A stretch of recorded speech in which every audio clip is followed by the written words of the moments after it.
when the forensic police said there's car seats in the car, the kids in their car, and I remember hearing somebody else say, no, why? And they go, oh, they would have died on impact because their car seats were wedged up into the roof. Oh my goodness. Hey, I'm Ange. And I'm Beck. And we are the Gold Diggers, because we believe there's gold found in everyone. Everyone is unique, interesting and exciting with a great story to share. And we aim to find it. The question is, can we rise to the challenge and strike gold? Honey, you're my sugar. So today's guest has been through so much trauma that it's enough to knock anyone off their feet. But she has risen to the challenge. Each time she's gone through childhood abuse, that she's had cancer journey, there's been a crippling car accident that she's overcome. She's a true overcomer and quite an inspiration, isn't she? She really is. And one thing I love when I asked her why she thinks these things happen to her is when Janelle said, these happen for me, not to me. So that's a great attitude. And it's so that she can share her story with us today. There are so many golden nuggets in this podcast, so you want to stay with us and check out Janelle's story. Honey, you're my sugar. So this is how it works. One of us knows our mystery guest and the other doesn't. And today, Beck, it's your turn to discover the gold in our special guest, whose name is Janelle Parsons. Well, I'm really looking forward to this interview today. And so you should, because actually the 3 points I'm going to give you, one of them is right up your street, that she's actually the author of a book, which I'm holding here, called House of Shadows. I saw a book on your lap and I was so itching to have a like, look. She's just the perfect guest for you, you know, because you are a bookworm. I love books, yes. And this is about a history of trauma and abuse, and she works in that space. Yes. So that's your second clue. Right. And then the third one is that she's had a severe injury at some point in her life. So, yeah, that's it. Let's bring Janelle in. Okay. Woo! Come on in, Janelle. Welcome, Janelle. It's so good to have you here. Thanks for having me. No worries. She's already given us permission back for you to go deep on this one. Excellent. So, you know, there's going to be some stuff to get through here. Well, sometimes I get a bit nervous about going too deep. So if you feel like you want to just offer that up, that's good too. Yeah. So I assume you've written a lot of stuff in your book anyway, so probably most of the hard stuff's already on paper. Yeah, I guess the behind a book, when you want to tell your story, is what you need to get out there to make a difference as well. Yeah, that's right. And it's often very thorough when you write something down, isn't it? Because putting something on paper is coming right from the heart, right from the mind at the same time, and very focused. So there'll be a lot of information there that hopefully we can share today. Yeah. So trauma and abuse, would you like to tell me where that began and a bit about your story? Yeah, so as a child, I was in childhood abuse. So when you get taught your first lesson in life is pain equals love, you carry that. And from there, it establishes like the roots of who you are and what's your identity. And you attract all sorts of uncomfortable situations to your life because you're on the search for what is love. And so did this come from your parents? Yeah. Yeah. Yeah. Yeah, and an early age. Yeah, as a young child. So physical abuse, mental abuse. And I mean, I grew up not trusting in like myself, not trusting in life, sitting within those deep, dark shadow parts where you grow up having an existence of being in fight and flight. And you don't know anything different. Yeah. I was going to say, you wouldn't have known anything different. No. But at the same time, you would have known it wasn't right. You do, but when it's a way of life, you don't know anything different. So to liken it to a term that's very, very in line with it, it's intergenerational. So usually what happens with a cycle of abuse as it comes through, whether it's manipulation, whether it's verbal, sexual, physical, whatever it may be, it's like this unwanted legacy that's handed down through generations. So it was like a culture in your family. Yeah. That's how your family behaved from generation to generation. Yeah. Right. And did you when you had friends and went to school, did you notice differences between your lifestyle and their lifestyles that made you start questioning, is this actually how I'm meant to be treated? Grew up in Mount Isa, so it's a place where you grow up hard anyway. It's not exactly the Sunshine Coast or in another sort of like vacation destination. So it's rural. It is bushland. Yeah, it is a right. mining town in a far northwest Queensland. So where Spinifex does blow down the street, red dust everywhere. And there's a lot of crime, a lot of abuse. There always has been. My grandparents, they run a women's shelter. So I grew up seeing the ugly side of life, but also seeing the good of what you can do when you can deliver love and just show up for people. Yeah. And is this women's shelter something they've done later in life or something? Well, they were doing it when I was like, they worked within the Salvation Army when I was younger. So it was just a part of it. I didn't know anything different. Like I grew up knowing that's just what my grandparents did. Yeah. Yeah. Yeah. But they'd been part of the abuse, had they? Or Not, they never abused me at all. No. So no, never. so they were helping others, Yeah. and yet the abuse was happening to Yeah. you in their own family, but they didn't know about it, I guess. Whether I found out later on in life, they knew probably more than what, but I guess it's the whole saying, like if someone knows something's going on, but they think it's not my place, don't get involved, don't cross that line, let them deal with it, that sort of mentality. It's almost like you get the people that video when a fight's happening now. Instead of people intervening and helping, they sit on the sidelines. Yeah. And get their phones out. Yeah, they do. I know, it's crazy, isn't it? You Yeah. often wonder that. So, like, from what I know as an adult, in the conversations I had with my grandmother, they were trying to do what they could in an indirect way. So it's, yeah, and that's not to be faulted. No. Yeah. Imagine it's really challenging for family when you're observing things that, particularly if it's like your children or your grandchildren, because there's that level of parenting between you that, you know, it must be very difficult for a grandparent to kind of figure out what's my place here, what's my responsibility here. Yeah, and like every family has a story. So they weren't abusers. My grandparents didn't abuse their children, but it's just situations happen in life as well.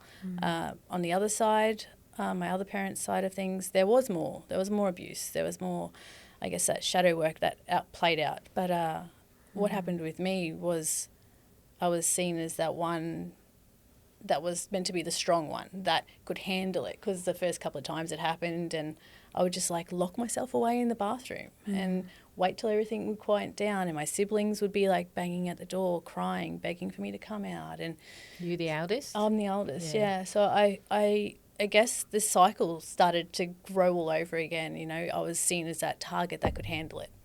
The rationale of the perpetrators are, I got away with it, Yeah. I'm going to do it again. That's any perp. That's not just what happened in my situation, it's any perp. So you were the one who was targeted in your family. The other siblings weren't so much? No. No. So I see you've got your book with Oh, you. would Can you we like to have a look? Yes, please. Okay, sure. So what's it called? House of Shadows. Right. And you talk about your experience in here. Yeah. Yeah. So basically what happens though in the journey of abuse, like when you're learning that painful lesson of pain equals love, growing up then, going into adulthood, I was a very angry teenager. I was out at home. I was a child of the state at 16 and a half. Wow. And I had to learn who I was and grow and establish my identity, try to figure out what this big old world was about. And then I went on, and the relationship after my children's father, like he was never abusive to me. The relationship after that was littered with abuse of all different levels. And it was, I think I was just on the search. While I was doing the healing work and deep diving and sitting with those really ugly parts of myself, you would sort of look up and you'd be like, oh, there's a beacon of hope. That looks different to what I've had before. Let me give that a go. And unfortunately for me, it didn't end very well. I was had to live in a safe house, and just to Wow. get away.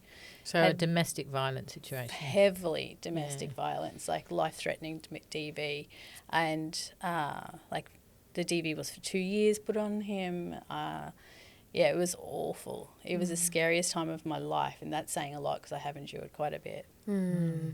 So you said you've got some children. So they're from your first partner, is that right? Yeah. Yes. And yeah. how many children do you have? 2. So I Two. have a 15-year-old and a 17-year-old. Yeah. Yeah. And what's their experience been having watched you with your second partner? They didn't see it. So this is another misconception. I think a lot of people think that, the kids have gone through too much or the kids have seen too much. And as women or as men or whoever it is that's having the abuse done to them, not always do they even know what's happening because we absorb it. We protect them like that mama bear. We just don't want anyone to hurt our little cubs. And so they never were exposed to the violence. Only once in the end, and that was never done to them. It was just witnessed by them towards me, and that was the last time it ever happened. Yeah. Yeah.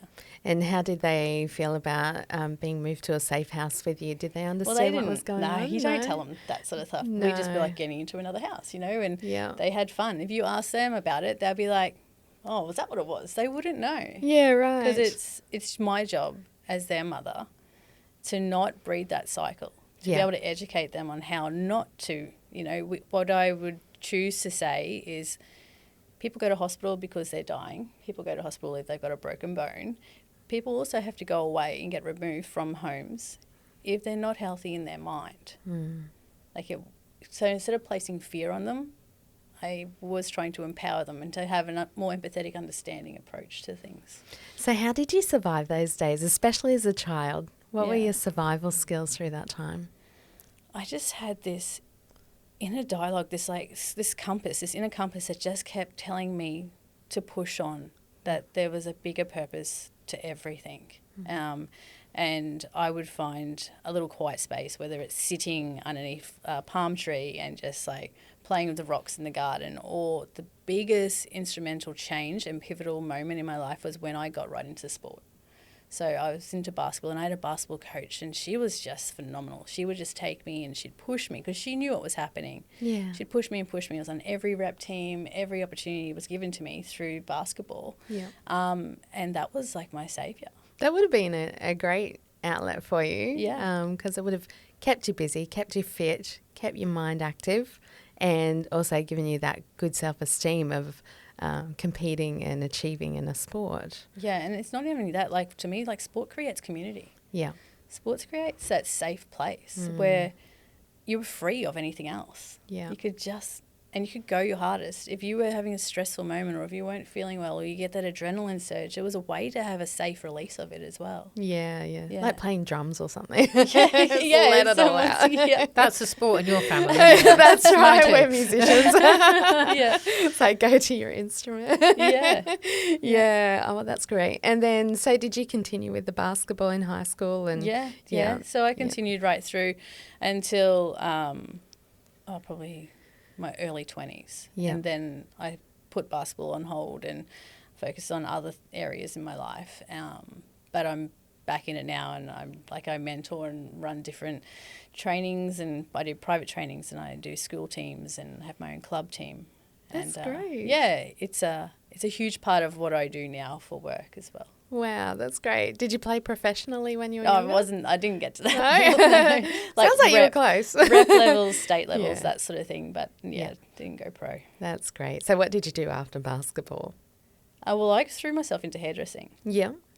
Hairdressing, when you're going through a lot of like DV and a lot of trying to find yourself, what I loved about it is your clients could sit in the chair and you spend so much time in making them feel beautiful, and they get to transcend through multiple layers that they didn't even realize they are. They're venting. Like I used to say that hairdresser chair is like a verbal diarrhea. People just sit and purge. It's a counselling session, isn't it? Yeah. People just- Hairdressers seem to have this real skill of not just creating beautiful designed hair, but of getting all the information out of you in about an hour and a half's period of time. Yeah. That perhaps you didn't want to share, and it's just like it is very cathartic sitting and having your hair done. I think so. it's- You it's a must know so transformation, many you see. things about people. Are you sworn to secrecy? Book number 2. That's serious. My girlfriend's always like, when you hang up your hairdressing scissors, you need to like write a book. And Yeah, I'm it'd be just so like- interesting. How Yeah. was that Change all for the you, though? You names. listen to other people's life story when you're holding all this trauma yourself and you're going through stuff yourself. were you kind of very closed off in sharing your journey? No, see, what I found that I was really good at doing with people is I had this way of being able to bring out their truth and just allowing them just to see their own beauty. Because I think a lot of things, especially as women, like we are so hard on ourselves for so many different areas in life. And when they're sitting there, they're not being mum, they're not being the boss, they're not the CEO, they're not the police officer, they're not dark shop lady or pedestrian crossing. It's just they're there for them. And that time I could just push all my stuff away.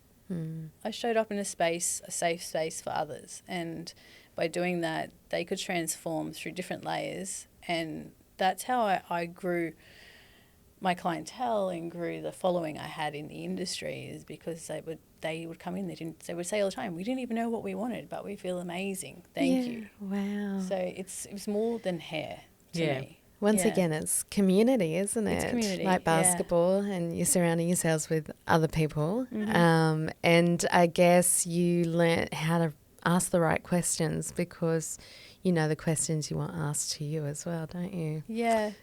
I think you'd make a good podcaster, actually. Definitely. Yeah. Yes. Well, it goes like the story didn't sort of stop there. Like I'm no longer hairdressing. Yeah.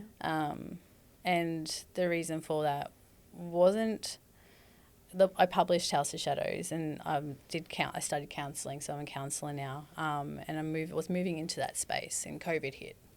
And basically salons then, they just weren't viable anymore. So I made a choice of, I identified the gaps in the areas of society where I was like, okay, I know what I needed at these crossroads in my life. And having the counselling background, I then had myself in a position where I could give back and I could help shape and help dismantle the stigmas that our society has. Yeah. That's amazing, because you were literally doing a counselling job as a hairdresser. Unpaid. Yes. That would have been great training ground for you. Yeah.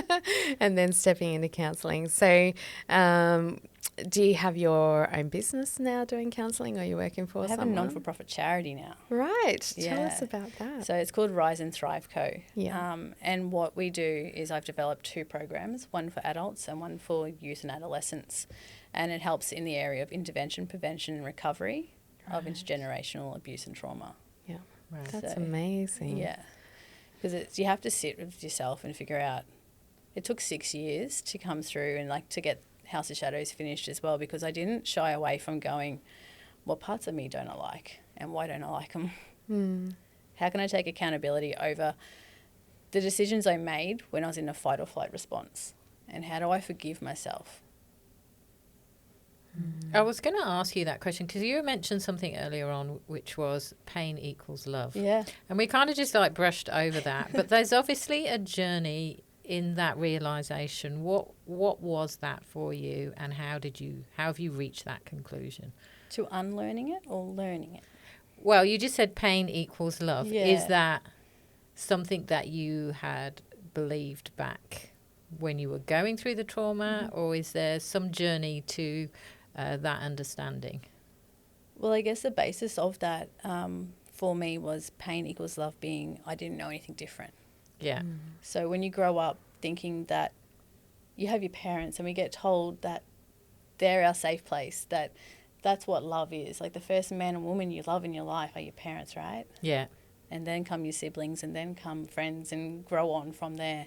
So when those seeded roots have laid, that pain equals love, meaning that love I was given was painful. Yeah.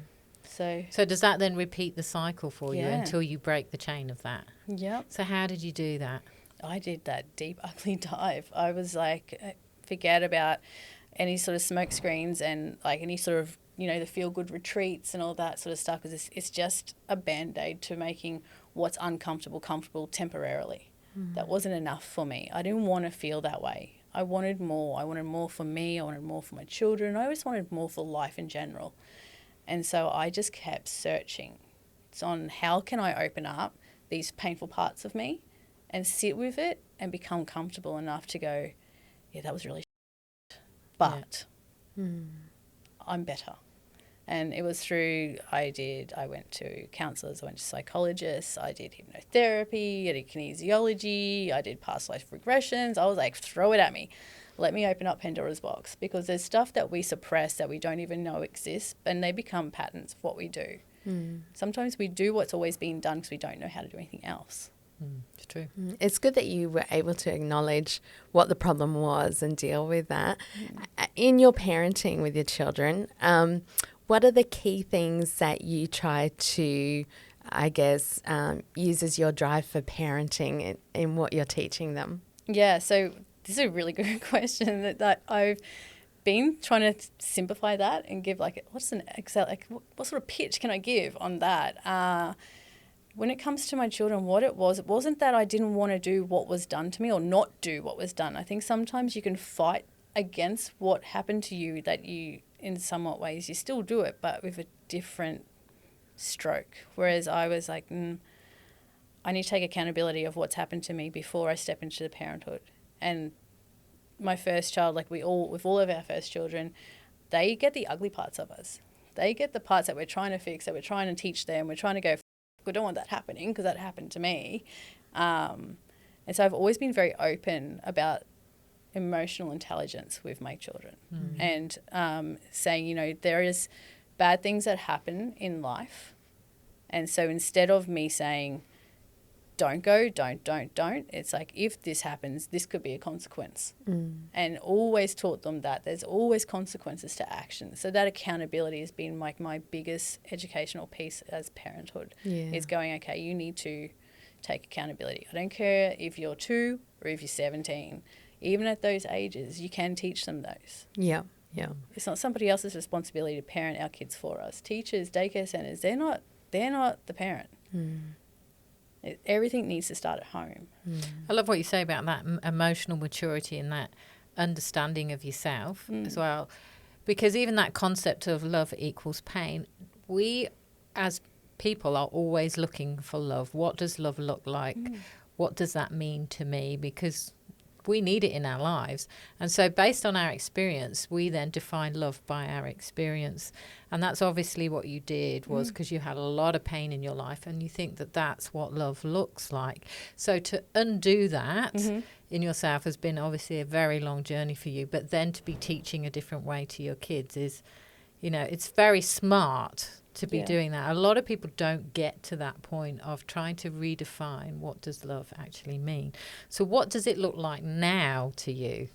So love to me now is openness, that there's no fear of getting in trouble. You remove the fear component of it because I'm deserving of it, and trusting that I'm deserving of it. And I didn't settle until I didn't want to settle anymore. So I was the single girl for a very, very long time. I mean, I dated and all the rest of it, but I was like, you know what? No, the purpose for me is if I can love myself enough, I don't need somebody else to love me to feel validated. And by having that internal strength come through and that kindness, I had to learn to peel back those layers because you almost go through this warrior phase, I'm woman, hear me roar. Yeah. Um, And then you go, hang on, roaring's getting me what? So you had to learn, just be gentle.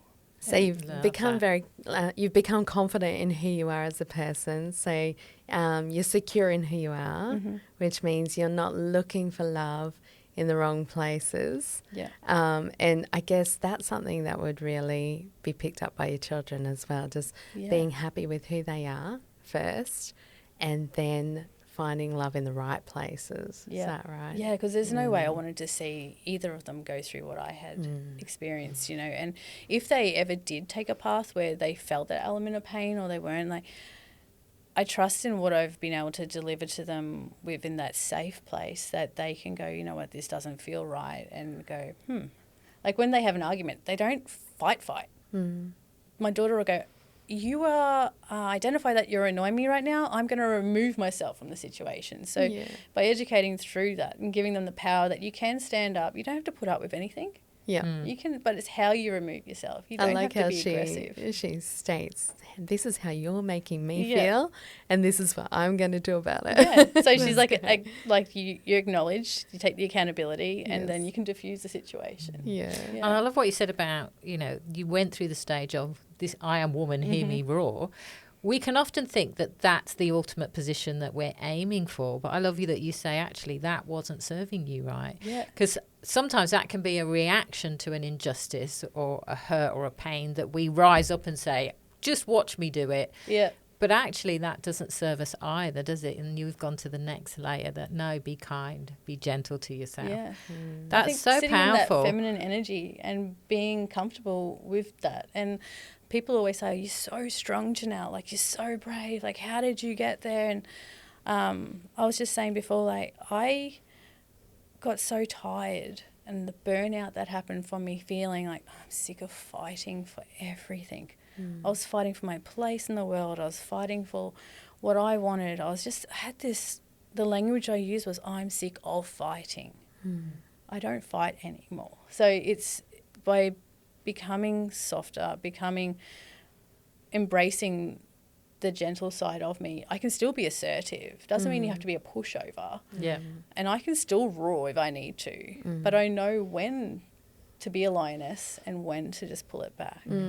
Beautiful. Yeah. So good. And I think conserving your energy means that you can give love to more people around you, which you are doing, and you're using your time and your skills in such a productive, beautiful way and helping others. Yeah. That's great. What would you say would be the pinnacle where you just hit rock bottom, and was there a moment where you just went, this has got to change now? Yeah, there was. I had just been diagnosed with ovarian cancer, and that I went through that journey, and then a few years later I was told I had cervical cancer.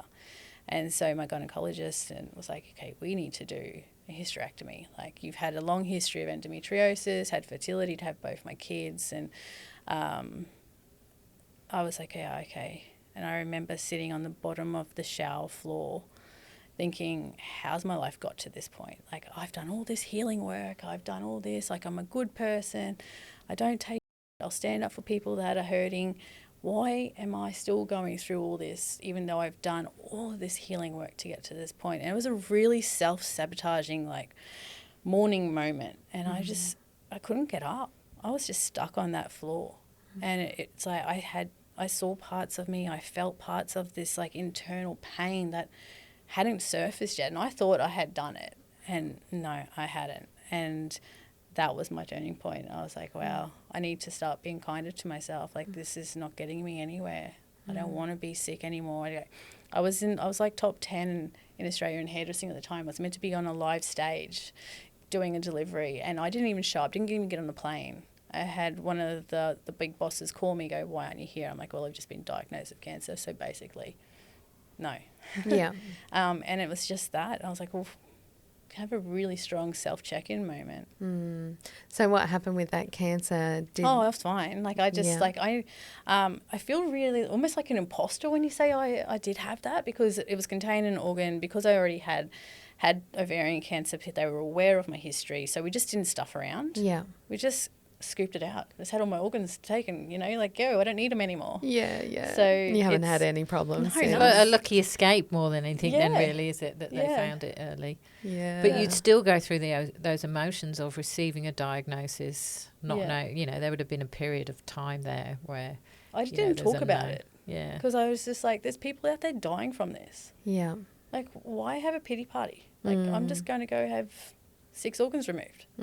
I'll be right. There's that lioness. There's going to have 6 organs removed. But that's just how I got through things. I was like, there's people worse than me. Like, So you allowed yourself to break, but then you built up on it. yeah, and that was a hard build. Yeah. So would you say those moments were like a realignment for you? So I think it's important that when people go through things that they do grieve, have that moment of grief about it, so that they can process that, what's actually going on.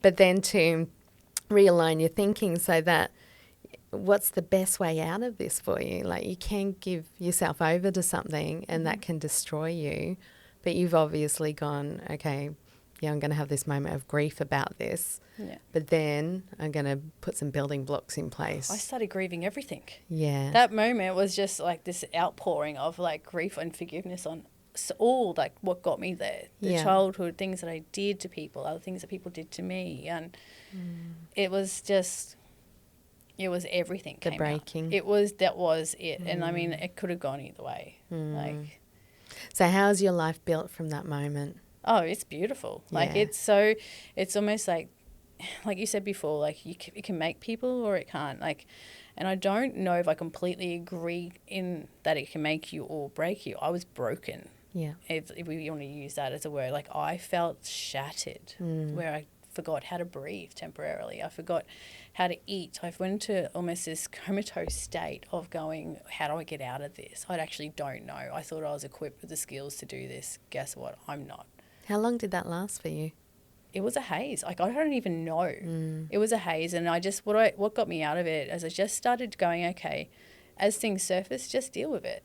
I still had to work in full time in my business. I still had to finish like other studies I was doing and still be mum, still show up at every sort of sporting event and give hope. And so it was just being gentler and not trying to take on too much. Yeah. And that's just slowly but surely I just found love for who I was and forgave myself and took accountability and was proud of who I was. And were you seeing a counsellor as well through this period of time? I've seen like so many. Yeah. So it's interesting because then obviously that's what you've gone into. Well, yourself. I started doing that like earlier on because I was in a horrendous car accident in 2011 where I thought I was dead. It happened here on Nicklin Way. It was so ugly. Like, it was Sunday afternoon. The car was stationary at traffic lights, and I had a meth head rear-end me at 120 k's an hour. Oh, my goodness. And I was in a Prado, and that's the only thing that's why I'm here today. Otherwise, I wouldn't be sitting with you. Wow. I'd be another road statistic. Wow. So he went in the back of you and you went in the front of someone else? No, there was nobody in front of me. The lights just went green. I've checked the mirrors, and you go to take off. And I saw this red car flying the opposite way, and I was like, I'm just going home. Stopped at traffic lights, and then he had obviously turned around at some point, and he's come flying back down, and he actually wedged in underneath my car. Oh, my goodness. And picked it up. We went through the intersections, cross-laned, and then he lassoed out from me, came around, sideswiped the left, and spun us in between the medium section on Nicklin Way. Oh, my goodness. So he hit you twice, basically. Well, it's all in one sort of swift motion. moment. Yeah. You must have got such a shock. Well, airbags don't deploy on rear impact. Did you know that? Yeah. I didn't know that. What doesn't? Airbags don't deploy on rear impact. Only on front. Only front and impact. side, yeah. Oh, my goodness. So I was looking over the steering wheel, over the shoulder at the time, and so I got flung this way. I was out cold. Wow. And then I remembered different parts of it. I remember the forensic police, and out of all the trauma of it, they thought I had severed my spine, which I didn't. I've just damaged a lot of discs in my neck. But when the forensic police said there's car seats in the car, are the kids in their car? And I remember hearing somebody else say, no, why? And they go, they would have died on impact because their car seats were wedged up into the roof. Oh, my goodness. That must have been the year for accidents. That's when mine was and Yeah. got knocked out as well. it. They're It's horrible. so And they asked me the same question, are there kids in the car? And I was so disoriented. Yeah. I couldn't remember if I had any of my kids in the car. And I just went, and they checked for me. I'm like, no, I'm on my way home from work. I know, but it's so traumatic, it's though. awful. Yeah, same year. Yeah. So you had physical injuries as a result of that? Yeah, still do. So I've got 62% paralysis in my left arm. Oh, wow. So there's parts of it I'll never regain feeling of ever again. And I've got C3 to T1 all prolapsed in my neck. So you do your strength work, you do your rehab, and you have a choice to make. Yeah. It wasn't my fault that a drug addict hit me. No. So why should he have that much impact on my life? So this is obviously now 12 years ago, and you're still feeling the impact of that. Yeah. Yeah. That must be impacting your basketball. Well, yeah, see, I can't dribble with the left hand anymore, but I can coach. I coach, and so that's, I love being able to see these kids that they start and they want to be a part of something, you know, and they all have their own stories, and you can just see teenagers go through so much. Like adolescents today go through way more than what we did, and they've got phones that can bloody well record every single thing, so they don't have the privacy. Yeah. They don't have to shut off. And then when they're on the court and they're together, and it's like bringing a bunch of like misfits together, and I love that term, and you grow them and they have their own community, and then they become like brothers. Yeah. And they have that trust, and they just see each other and see the growth that can happen over a season. Yeah. It's just, I'm like a proud mum of everyone. Aw, But that's lovely. Yeah. And with your counselling, do you have a main kind of age group that you counsel, or well, all I've ages? peeled back from doing any private stuff because Okay. of working with my programs within, and I'm also studying at the moment. I've got a year left in my degree in behavioural psychology science. Sorry, I was just got confused. Behavioural psychology science. Yeah. So it's yeah. Yeah. Oh, that's great. So where do you see yourself in 5 years' time? Well, hopefully the charity's really kicked off, and we've got got the right people on board to make a difference and be able to deliver the programs nationally. Beautiful. Yeah. Well, before we go to gold, I've just got one question for you. There's been a number of times in your life you've been knocked off your feet. Yep. And obviously you've got this amazing skill to be able to get back on your feet. So what are those skills? If there's anybody listening right now that has had that situation, whether it's through abuse or through an accident or something that's disabled them in some way, or they feel is holding them back, what skills can you give somebody to help them back up on their feet again? Don't listen to the no's that you get told in life. Don't believe in the can'ts. Get up and try. Because without trying, you'll never know. And however that looks to them is going to be different. To me, it was I just knew I had to do something with what I've endured in life. I could turn it around. Believe and hope, and start to trust and like yourself. Yeah. Beautiful. Thank you so much for sharing that. You mentioned before that abuse can be an intergenerational thing. And you've been able to break that chain for you moving forward with your kids.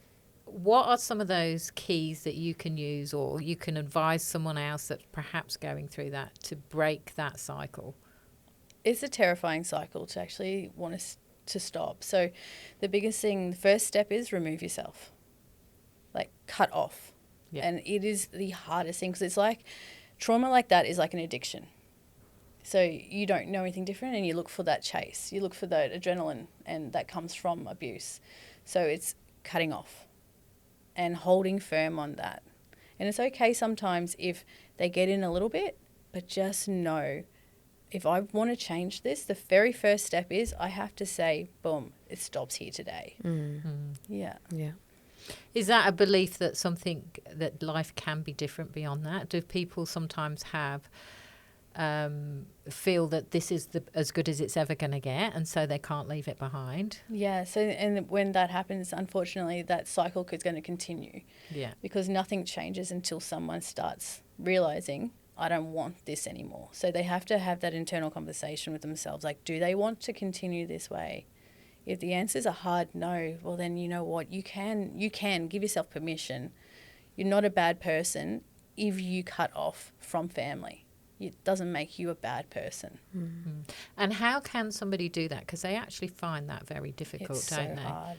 So what are some of the things that maybe people can do? Depending on if it's a child in a home, it's a lot harder, obviously. Like, they can speak up to their teachers, or that's probably the first port of call for a child. But as an adult survivor of abuse, or an later adolescent, you can have that conversation where identifying to them, going, this behaviour's got to stop. Like, I can't do this anymore. And if you get punished, or if you get hurt from doing that, there's like, call 1-800-RESPECT. Call the helplines that are there available to you. Go to like your local community centre or a crisis centre, and you can just, there's so many avenues available now that I didn't have when I was doing it. There's safe homes. There's so many different situations. You just have to make the decision and then go, okay, Google's an amazing tool, so go searching. Can I just ask, you were saying that you became a child of the state when you were a teenager. Yeah. How did that process develop? So I was just, my grandmother and my mother took me into the local government office and said it's no longer safe for her to be at home. I was turning 17. So I was 16 and a half, turning 17. What do we do with her? So I got enrolled in TAFE to do hairdressing. And then I lived in a share house. But the share house I was in like this common room, and everyone walked in and out of it. It was a party house, like a drug house, and all the rest of it. And I had a single bed, and I had cardboard boxes as my cupboards. I lived on 2-minute noodles and white bread, and just kept building myself. And that's where the state put you. No. No, So at that's that age, like I wasn't into a foster system because like it wasn't available to me like it is now. Like I just was like, they give you an option. Have you got somewhere to stay, or you can do this? So you've had a life filled with things that you've had to be resilient over, like abuse, a massive car accident, cancer. Why do you think you've had to go through these things? I used to ask myself that question all the time, like, why is this happening to me? And now where I'm sitting, it happened for me, not to me. I went through those things in order to be able to sit here with you today and be able to share on how I can help others overcome it. That's an amazing answer. Well, no one is as equipped really to do that than those that have had to journey through it. So I'm sure you are giving back and really helping change people's lives. Yeah. So there's so much gold here, Beck. I'm interested to see what direction you're going to take this. There really is so much gold. And Janelle, for someone who has suffered so much from such an early age, you've made some really great choices in life, haven't you?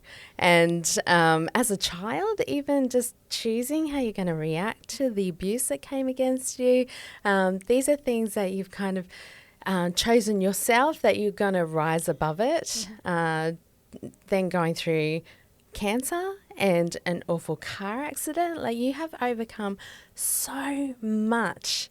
And like I was saying, it could have just taken you out. You could have given up. You could have gone, that's it, life's too hard, put it in the too hard basket, I'll just float along. But instead, you've made good choices all the way.